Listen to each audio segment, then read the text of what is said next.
오늘은 두려움 그리고 경외함이라는 제목으로 제자의 삶에 대해서 보도록 하겠습니다. 계속 우리는 누가복음 강해를 읽어왔지만요. 이제는 예수님께서 제자들에게 너희들은 어떻게 살아가야 하는지에 대해서 매우 구체적으로 말씀하십니다. 그 전에는 바리새인들과 율법교사들을 책망하셨다면 오늘 본문에서는 제자들을 모으시고 뭐라고 말씀하시냐면 너희들은 이렇게 살아가야 된다. 그 중에서 제일 중요한 것을 앞에 두셨습니다. 그것이 바로 너희들은 두려워하지 말아라 라는 것이 예수님께서 제자도에서 첫 번째 배정을 하시고 그들에게 가르쳐 주신 내용입니다. 그러나 이 두려움이라는 단어는 누구도 피할 수 없는 단어인 것 같습니다. 사랑하는 성도님들은 참 두려움이 없으십니까? 두려움이라는 것은 여러 가지 종류가 있겠지만 미래에 대한 불확실성이 하나의 두려움일 수도 있고요. 또한 외부적인 어떠한 어렸을 때는 귀신 때문에 두려움을 당하기도 하고요. 또 자라다 보면 사람 때문에 두려움을 경험하기도 합니다. 어떤 사람이 이 두려움이라는 영어 단어 fear라는 단어를 잘 설명한 표현법이 하나 있었습니다. False evidence appearing real이라고 합니다. 그것이 바로 뭐냐면 FEAR 첫 번째를 따서 이렇게 진 거죠. False evidence appearing real 즉 뭐냐면요. 두려움이라는 것은 사실처럼 보이지만 잘못된 근거다라는 거죠. 즉 fear는 사실처럼 보이는 잘못된 근거라고 이야기를 합니다. 사실인 것처럼 우리가 보고 있지만 그것은 사실이라는 옷을 입고 거짓이라는 내용을 담고 있다라는 거죠. 이러한 두려움, 우리는 사실이 아닌 거에 매우 두려움을 경험합니다. 오늘 본문도 보게 되다 보면요. 예수님께서 제자들에게 이 두려움에 대해서 잘 가르쳐 주십니다. 오늘 본문을 시작으로 제자들을 불러놓고 제자도에 대해서 매우 자세하게 또한 구체적으로 설명해 주시는데 오늘 첫 번째로 그 두려움에 대한 주제를 함께 깊이 보도록 하겠습니다. 오늘 본문을 보면서 제자들은 과연 누구를 두려워하였을까요? 아니, 무엇을 두려워하였을까요? 이렇게 생각해보면서 본문을 보도록 하겠습니다. 오늘 본문을 잘 보게 되면요. 제자들도 자신도 모르게 다른 대상보다 잘 보시면요. 바리새인들이 바로 두려움의 대상이었다라는 걸 볼 수 있습니다. 참 신기하죠. 많은 것들이 두려움의 대상이었지만 그 두려움의 대상 중에 하나가 바로 바리새인들이 그 제자들 중에 두려움의 대상이었다고 볼 수 있는 겁니다. 오늘 본문 말씀 1절 말씀 한번 읽어보면 좋겠습니다. 본문 말씀 1절 말씀 한번 읽어보겠습니다. 시작. 그동안 무리 수만 명이 모여 서로 밟힐 만큼 되었더니 예수께서 먼저 제자들에게 말씀하여 이르시되 바리새인들의 누룩 곧 외식을 주의하라. 오늘 본문 말씀 1절을 그냥 쉽게 넘어갈 수 있는 구절이지만 좀 이해되지 않는 구절이기도 합니다. 왜냐하면 11장을 잘 보시면요. 사실 바리새인들만 나온 것이 아니고 바리새인들과 율법교사들이 함께 등장을 하게 되었습니다. 그런데 왜 유독 예수님께서는 바리새인들의 누룩, 외식을 주의하라고 말씀하셨을까요? 혹시 기억나시는 분은 계시겠지만 저저번 주에 우리가 악한 세대와 온전한 빛이라는 제목으로 함께 말씀을 나누었습니다. 즉 악한 세대가 나온 후 바로 이제 등장한 인물들, 악한 세대와 온전한 빛이라는 것이 설명된 이후에 바로 등장한 사람이 바리새인입니다. 그 바리새인들에게 예수님께서 하셨던 말씀이 3번 연달아서 화가 있을 것이다. 화가 있을 것이다. 화가 있을 것이다. 끝나고 나서요. 다시 율법교사들에게도 너희들도 화가 있을 것이다. 화가 있을 것이다. 화가 있을 것이다. 라고 말씀하십니다. 누가복음 전반부에 보시면요. 제자들에게 분명 예수님께서는 너희들은 복이 있을 것이다. 라고 말씀하셨는데 그와 대조적으로 바리새인들과 율법교사들을 보시면서 명확하게 말씀하십니다.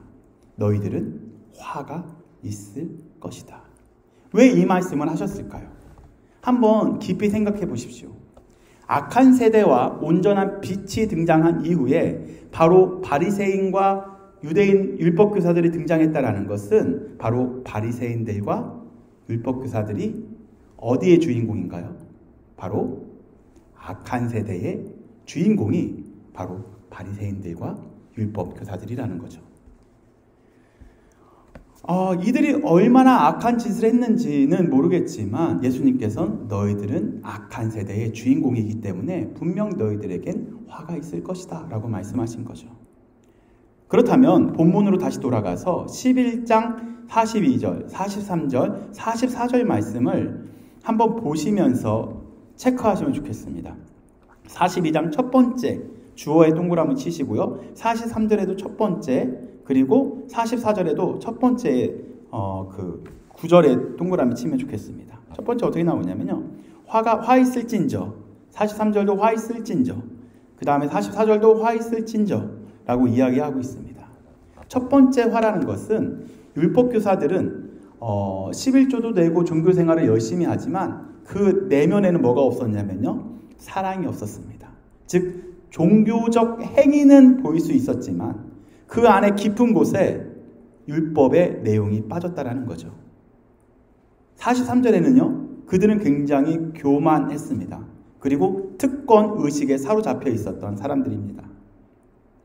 그리고 세 번째는요. 그들은 보이지 않는 감춰진 악이 가득 차 있다라고 예수님께서는 바리새인들을 정죄하십니다. 이러한 모습을 예수님께서 사랑 없는 그런 종교행위, 교만한 특권의식, 속에 감추어진 악, 이러한 세 가지를 예수님께서 줄이셔서 뭐라고 말씀하셨냐면요. 이것이 바로 외식이다. 이 외식과 누룩을 너희들은 주의해야 된다라고 제자들에게 말씀하신 거죠. 여기서 나온 1절에 나온 외식이라는 것은요. 무대 위에서 연기자가 진정성 없이 역할만 하는 것을 외식이라고 표현합니다. 그러니까 무대 위에 있었던 그 주인공은 말 그대로 그냥 뭐죠? 연기자인 거죠. 그러니까 자신의 있는 모습 그대로 연기하는 것이 아니고 그들이 맡은 역할만 보여주는 것이 외식이라는 거죠. 그렇게 무대 위에서 연기자처럼 연기를 하고 있지만 그들 마음속 깊은 곳에는 예수가 빠지고 사랑이 빠지고 그리고 그들은 어디로 가고 싶어 했냐면요. 가장 높은 곳으로 가고 싶어 하는 욕심으로 가득 차 있었습니다. 42절 말씀 우리 한번 다 같이 찾아서 읽어보도록 하겠습니다. 42절 말씀입니다. 보시면 첫 번째 이렇게 나오죠. 화 있을진저에다 동그라미를 치시면 좋겠습니다. 너희 누구요?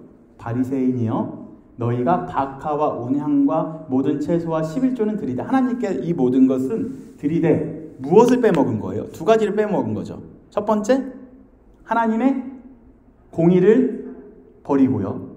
두 번째, 하나님에 대한 사랑을 버렸죠. 버린 게 두 가지인 거예요. 공의도 버리고요. 하나님에 대한 사랑도 버린 것이 바로 바리새인들의 모습이었습니다. 즉, 그들은 공의로운 척만 한 거고요. 하나님을 사랑하는 척만 했다라는 거죠. 네. 그러나 진정 그들은 내면을 보게 되면 공의도 버리게 됐고 하나님에 대한 사랑도 버렸다고 볼 수 있습니다. 43절에도 동일하게 화 있을진저가 강조되고 있습니다. 이게 반복하는 것은 강조하는 건데요. 화 있을진저 또 동일하게 말합니다. 너희 바리새인이여. 너희가 어디에요? 회당의 높은 자리를 사랑하고요. 그리고 시장에서 분함받는 것을 기뻐하는도다 라고 이야기하고 있습니다. 이만큼 그들은 특권의식 그리고 교만한 마음으로 살아가는 게 그들의 삶의 기쁨이었다라는 거죠. 마지막 화를 보도록 하겠습니다. 44절에 보니까요. 화 있을진저 너희여 라고 이야기하고 있죠.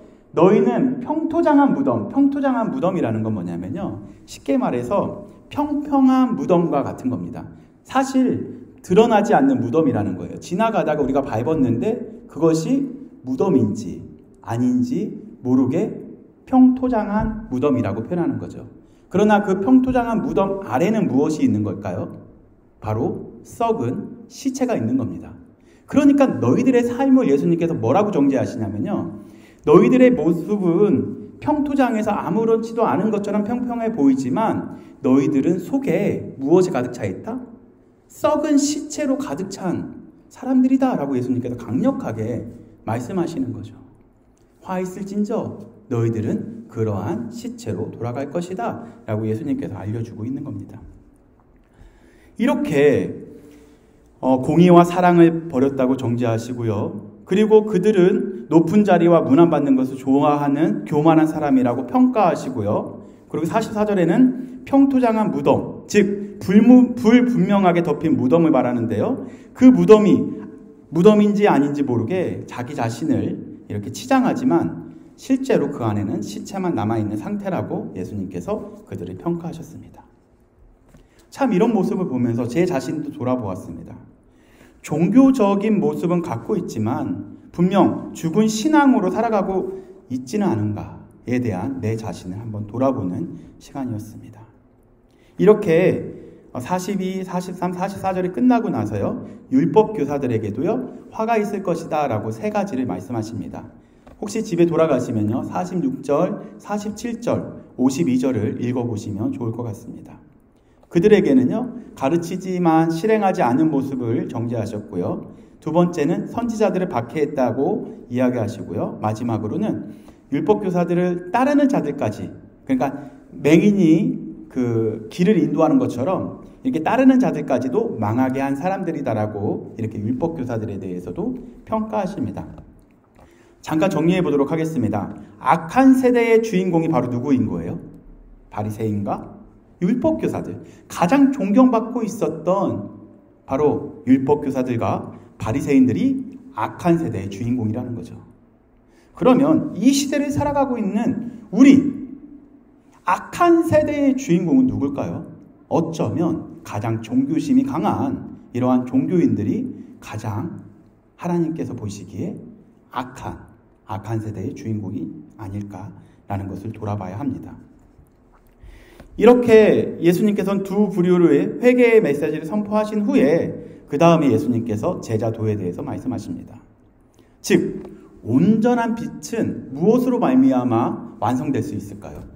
악한 세대의 주인공이 바로 바리새인과 율법교사였었다면 온전한 빛이 드러나는 것은 무엇으로 말미암아 그렇다면 완성될 수 있을까요? 악한 세대의 주인공, 악한 세대라고 할지라도 바로 온전한 빛이 드러날 수 있는 것은 바로 예수 그리스도의 제자도가 있기 때문에, 제자들이 있기 때문에 그 악한 세대에도 빛처럼 환하게 비칠 수 있다라는 것이 소망이라는 거죠. 아멘? 지금 이 시대를 한번 보십시오. 여길 보아도 저길 보아도 다 악한 것밖에 남아있지 않습니다. 다 불분명해요. 정말로 참 그리스도인인지 참 성도인지 다 비슷비슷해 보입니다. 비슷비슷해 보입니다. 다 평탄화된 거죠. 다 드러나지 않습니다. 그러나 정말 예수 그리스도께서 이 시대를 살아가고 있는 제자들에게 원하는 것은 악한 세대에 숨겨진 것이 아니라 온전한 빛이 드러나게 원하신다라는 거죠. 그래서 우리들에게 예수님께서 가르쳐 주시는 것은요. 너가 바로 제자로 살아가야 되고 제자처럼 살아내야 된다라는 것을 계속해서 알려주십니다. 그래서 12장부터는요. 제자도가 무엇인지, 제자는 어떻게 살아가야 되는지에 대해서 구체적으로 설명하신다라는 거죠. 그래서 오늘 본문 두려움에 대해서 조금 더 깊이 살펴보도록 하겠습니다. 이렇게 예수님께서 율법교사들, 바리새인들에게 화가 있을 거다라고 선포하신 다음에 오늘 본문이 등장하기 바로 전에 53장과 54절에 보게 되면요. 이 메시지를 듣고 나서 바리새인들과 서기관들이 예수님께 강력하게 항의합니다. 그리고 예수님을 죽이려고 달려드는 거죠. 당신이 무엇인데 우리에게 이렇게 비판할 수 있습니까? 라고 하면서 예수님께 강력하게 항의하고 달려드는 모습이 53장과 54절에 보입니다. 이러한 상황, 약간 이게 별로 안 보이지만요. 텍스트로 보기 때문에, 그러나 텍스트를 조금 더 입체적으로 보게 되면요. 상황이 굉장히 뭐라고 할까요? 긴박한 상황이 이루어지고 있습니다. 바리새인들과 또한 율법교사들과 영향력이 있는 서기관들은 바로 예수님께 달려들어가서 그를 넘어뜨리고 또한 그를 해하려고 달려들고 있는 상황. 그 상황 속에 제자들에게 뭐라고 말씀하시냐면요. 너희들 두렵지? 세상이 쉽지 않아. 바리새인들과 서기관들이 이렇게 들고 일어나면 제자도로 살아가고 있는 너희들이 흔들릴 수밖에 없다. 복음대로 살아가고 있는 너희들이 이 세상에서 흔들릴 수밖에 없어. 그러나 너희들은 흔들리지 말아야 되고 두려워하지 말아야 되고 예수 그리스도의 복음으로 살아내야 된다라는 것을 알려주시는 거죠. 2절 말씀 한번 다 같이 찾아서 읽어보도록 하겠습니다. 2절 말씀. 이렇게 보이지 않는 것처럼 숨겨져 있다고 보지만 진리는 반드시 드러나게 된다라는 것을 예수님께서 바로 알려주십니다. 2절 말씀 한번 보겠습니다. 시작. 감추인 것이 드러나지 않을 것이 없고 숨긴 것이 알려지지 않을 것이 없나니. 아멘. 즉 바리새인들이 속에 감춰진 악은 반드시 드러난다라는 거죠. 바리새인들이 그렇게 행했었던 악들은 언젠가는 드러난다라는 거죠. 아무리 바리새인들이 외식을 통해 그들의 마음속 깊은 곳에 자리 잡고 있는 교만과 악행들이 숨겨놓고 있다고 할지라도 반드시 그것은 드러날 수밖에 없다라는 것을 알려주십니다. 세상은 그렇습니다. 보이지 않는 것은 안 믿고요. 보이는 것을 더 잘 믿습니다. 그래서 세상은요, 누구에게 줄을 서기 시작을 하냐면요, 권력이 있는 사람들에게 줄을 서기 시작을 합니다. 그리고요, 돈이 많이 있는 사람에게 또한 줄을 서기 시작을 합니다. 혹은 지식을 많이 갖고 있는 사람들에게 또한 그들에게 줄을 서기도 하죠. 즉 권력을 갖고 있는 사람은 권력을 믿고요, 돈을 많이 갖고 있는 사람은 돈을 믿고요, 지식을 많이 갖고 있는 사람은 지식을 믿습니다. 모든 사람은 무언가를 믿을 수밖에 없는 약한 존재입니다. 돈을 믿던지 힘을 믿던지 지식을 믿던지 우리는 그리스도를 믿어야 합니다. 자기가 믿고 있는 것은 언젠간 드러날 수밖에 없다라는 거죠. 자신이 돈을 믿고 있으면 아무리 거룩한 척을 해도 중요한 시점에 돈의 능력을 믿게 됩니다. 또한 자신이 힘을 믿고 있으면 아무리 겸손한 척을 해도 중요한 시점에 힘의 능력을 의지하게 됩니다. 바리새인들도 외적으로는 거룩한 척을 하고 있지만요, 그들은 무엇으로 가득 찼죠? 욕심, 교만, 자랑으로 가득 차 있었습니다. 이런 차원에서 제자들에게 이러한 바리새인들을 본받지 말고 너희들은 보이는 것을 믿지 말고 예수 그리스도 그리고 십자가 그리고 부활을 본받으라고 예수님께서는 제자들에게 알려줍니다. 이런 차원에서 제자들에게 바리새인들의 가르침을 받지 말고 예수 그리스도의 가르침을 받으라고 알려주시는 내용이 4절부터 5절까지 나와 있습니다. 우리 한번 4절과 5절을 함께 읽어보도록 하겠습니다. 4절과 5절 시작. 내가 내 친구 너희에게 말하노니 몸을 죽이고 그 후에는 능히 더 못하는 자들을 두려워하지 말라.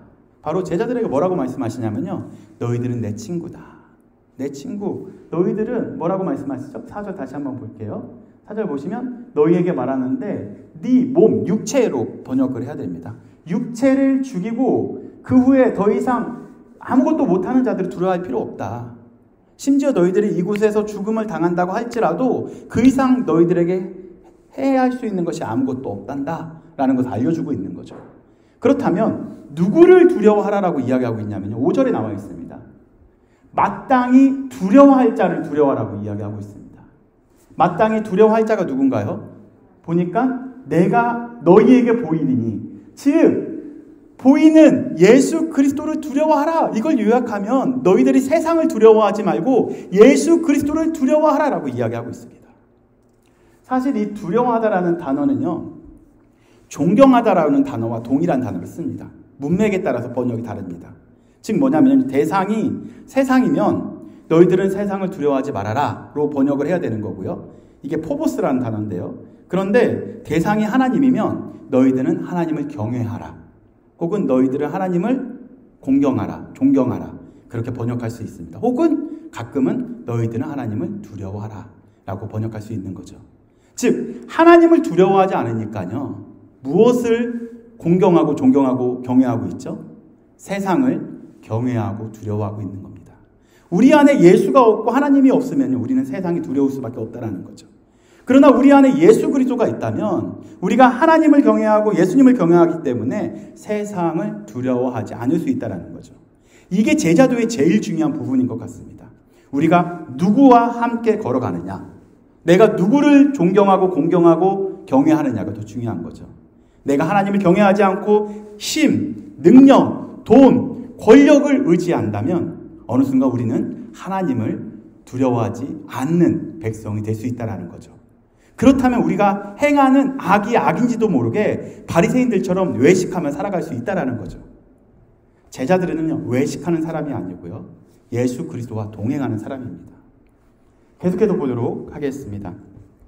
이렇게 대조하면서 보면요, 너희에게 보이리니 곧 죽인 후에 또한 지옥에 던져 넣는 권세 있는 자를 그를 두려워하라. 즉 예수 그리스도를, 하나님을 경외하라라는 거죠. 내가 참으로 너희에게 이르노니 그를 두려워하라. 계속 반복하고 있습니다.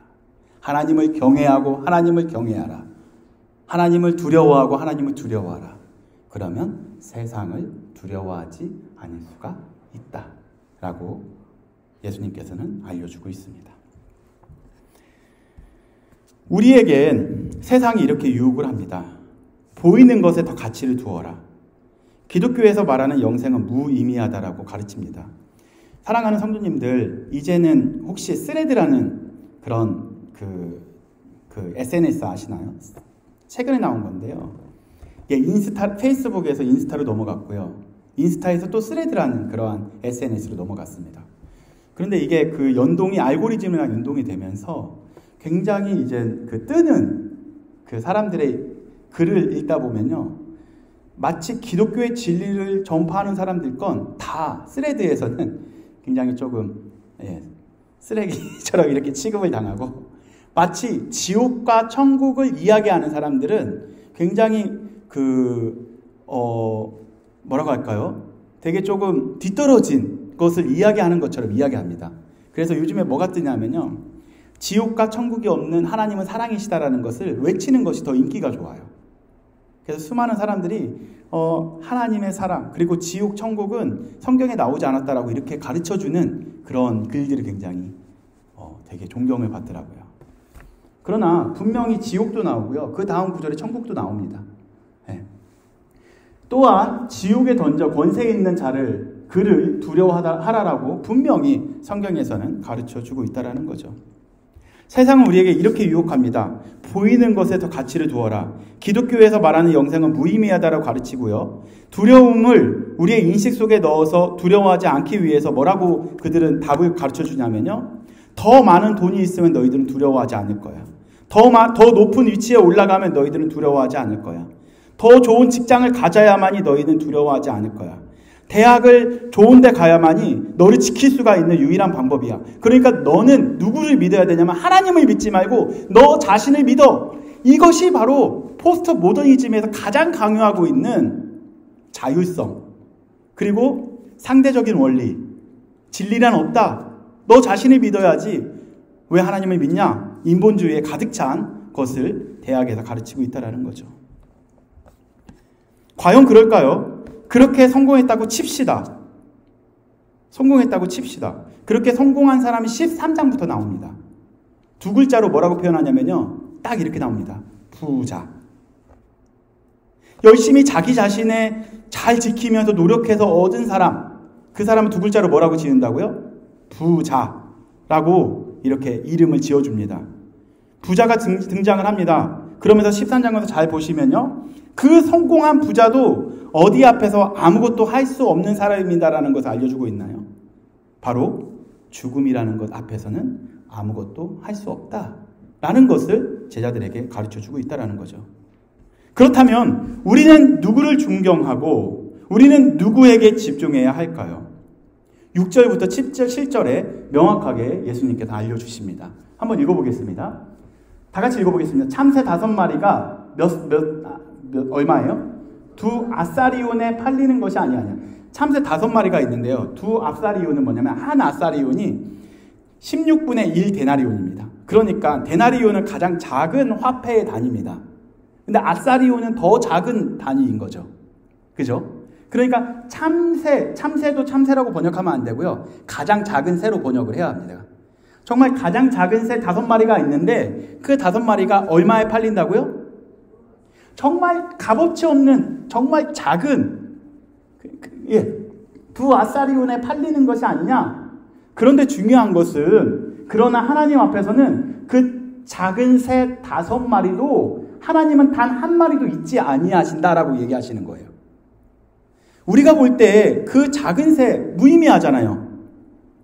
그냥 튀겨서 먹으면 될 만큼 정말 싼 가치 없는 거잖아요. 그러나 하나님께서는 그 작은 새 5마리, 1마리까지도 뭐래요? 잊어버리시지 않는다라고 말씀하십니다. 7절 볼까요? 7절에 보니까 그러나 여기다 더더구나 한번 넣어보십시오. 참새도 이렇게 아끼시거늘 더더구나 하나님의 자녀인 너희들을 어떻게 한다는 거예요? 너희에게는 심지어 어떻게 한대요? 머리털까지도 다 세신 바 되신대요. 할렐루야. 아멘. 이게 바로 우리의 하나님인 거예요. 한 번은 저희 아내가 저한테 넷째를 낳고 이렇게 그 화장실에서 저를 부릅니다. 여보, 일로 와봐, 큰일 났어. 그러는 거예요. 왜? 그러니까 머리카락이 너무 많이 빠져 그러더라고요. 이게 아이를 낳으면 그 머리카락이 많이 빠진다고 합니다. 근데 갑자기 제가 위로해 줄 말이 없는 거예요. 뭐라고 위로해야 될지. 그래서 제가 생각이 났던 게 이거였던 거예요. 여보, 나는 이제 머리카락이 몇 개 빠지는지 모르지만 하나님은 심지어 머리털까지 다 세신데 하나님께서 위로하실 거야 라고 말을 할 뻔했는데 이 말을 했다가 제가 그날 쫓겨나겠더라고요. 그런데 제가 하고 싶었던 말은 뭐냐면요, 남편인 저마저 아내의 머리카락이 몇 개 있는지조차 모르는 가장 가까이 있는 사람도. 그러나 예수님은 뭐래요? 머리카락이 몇 개 빠졌는지, 머리카락이 몇 개 더 나고 있는지 그렇게 세심하게 우리를 돌보신다라는 거예요. 그게 하나님의 사랑입니다. 그러나 세상 사람들은 누굴 보고 있는 거예요? 하나님을 바라보지 않는다라는 거죠. 무엇을 보고 있는 거예요? 보이는 힘, 능력, 그리고 어떻게 하면 더 높은 자리에 올라갈까, 더 교만한 자리에 올라갈 수 있을까, 그것만 보고 있다라는 거죠. 그래서 두려워하는 거예요. 저도요, 목회하다 보니까요, 무언가 목표의식이 딱 생기게 되면 그때부터 두렵더라고요. 다음 주에는 우리 가족만 예배 드리면 어떨까? 어떻게 하지? 막 그런 미래에 대한 불안감. 저도 하나님만 바라본다고 하지만 실상 제가 환경을 바라보고, 그리고 더러는 나의 외적인 모습, 그리고 내가 할 수 있는 능력만 바라보게 되다 보면 하염없이 이렇게 그 동굴로 들어갈 때가 많이 있습니다. 사랑하는 성도님들, 우리들의 머리카락 하나까지도 세시는 그 하나님이 우리의 아버지라는 거죠. 이러한 위로를 받으시길 예수님의 이름으로 권면드립니다. 이렇게 하나님의 자녀인, 하나님의 백성인, 바로 제자들이 얼마나 귀할까요? 하나님께서는 그 소중한 하나님의 자녀들을 잊으실까요? 참새도 잊지 않으시는 하나님, 더더구나 사랑하는 하나님의 자녀를 절대 잊지 않으십니다. 그렇기에 우리는 두려워할 필요가 없다라는 거죠. 세상은 결코 녹록지 않습니다. 제가 모르는 것은 아닙니다. 저는 모를 수 있습니다. 하지만 십자가까지 경험하신 예수 그리스도께서는요, 사랑하는 성도님들의 머리카락까지도 세시는 그 예수님께서 여러분들의 슬픔과 여러분들의 아픔과 여러분의 고통을 모르실까요? 어쩌면 가장 잘 알고 계실 겁니다. 그리고 그 하나님께서 약속하십니다. 내가 너 도울게. 내가 너와 함께 할게. 어떻게 할지 잘 모르겠지? 내가 대신 말해줄게. 내가 대신 변호해줄게. 사실 다음 읽는 것은요, 내가 너와 함께 나아가서 너 아무 말 안 해도 돼. 그냥 내가 변호인 해줄게. 내가 변호사 해줄게. 그 얘기가 11절, 12절까지 나옵니다. 한번 다 같이 찾아서 읽어보도록 하겠습니다.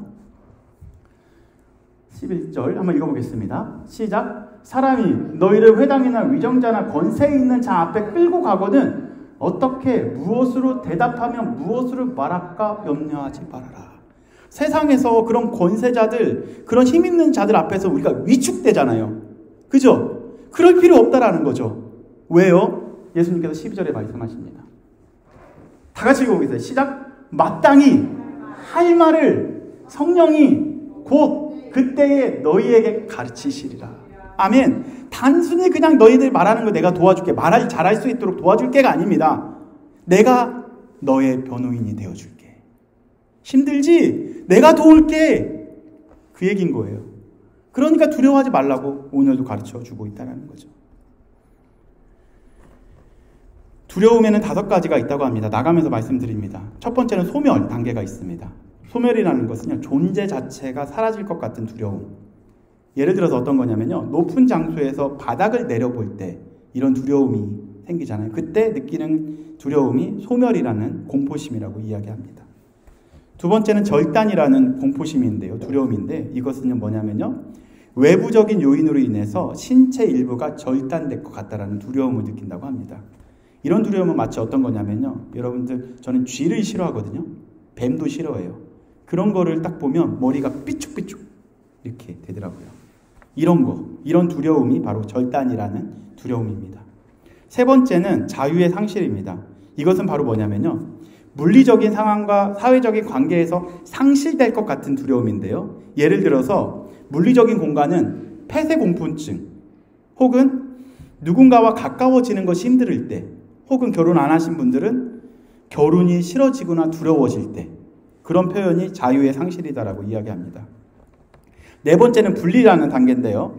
그건 뭐냐면요, 원하는 사람과 멀어질 것 같고 다른 누군가에게 존경, 가치의 대상이 안 될 수도 있다라는 두려움. 연예인들이 이거 많이 있겠죠. 그러니까 두려움, 질투, 그리고 혼자 노는 거, 그리고 사람들과의 관계가 맺는 어려움이 있는 단계가 이 분리의 두려움입니다. 마지막은 자아의 두려움인데요. 자아의 죽음인데요. 자기 스스로의 부정 부인을 하는 경우에 생기는 두려움입니다. 다시 말해서 실패를 두려워하고, 예를 들어서 창피하고 수치스럽고 당황스러운 것들이 이 부분에 들어가 있습니다. 성경에서도 많은 두려움이 등장을 합니다. 사실 이거 아십니까? 유대 지도자들이 예수님을 십자가에 못 박은 궁극적인 이유가 바로 이 두려움 때문에 있었습니다. 유대 지도자들은 왜 예수님을 십자가에 예수님을 못 박았냐면요, 자신들의 그 기득권과 수입을 잃을 것 같은 두려움 때문에 예수님을 죽인 거거든요. 나중에 누가복음 마지막 강의 때 말씀드리도록 하겠습니다. 그러니까 이 두려움에서 벗어나기 위하여 예수님을 십자가에 못 박는 일을 서슴지 않았던 것이 유대 지도자들입니다. 사랑하는 성도님들, 일주일을 살아가면서 이러한 두려움이라는 감정이 불가피하게 느껴질 수도 있을 것입니다. 하지만 성경에서는요, 보이는 세상을 두려워하지 말고 하나님을 두려워하라고 명령하고 계십니다. 바로 하나님께 집중하면 세상을 두려워하지 않을 수 있습니다. 하지만 세상을 존경하고 세상을 두려워하면, 또한 세상을 사랑하면 하나님을 두려워하지 않을 수 있다는 거죠. 이번 주에도 사랑하는 우리 성도님들께서 하나님을 존경하고 하나님을 두려워하며 하나님을 사랑하며 살아가는 일주일이 되시기를 권면드립니다.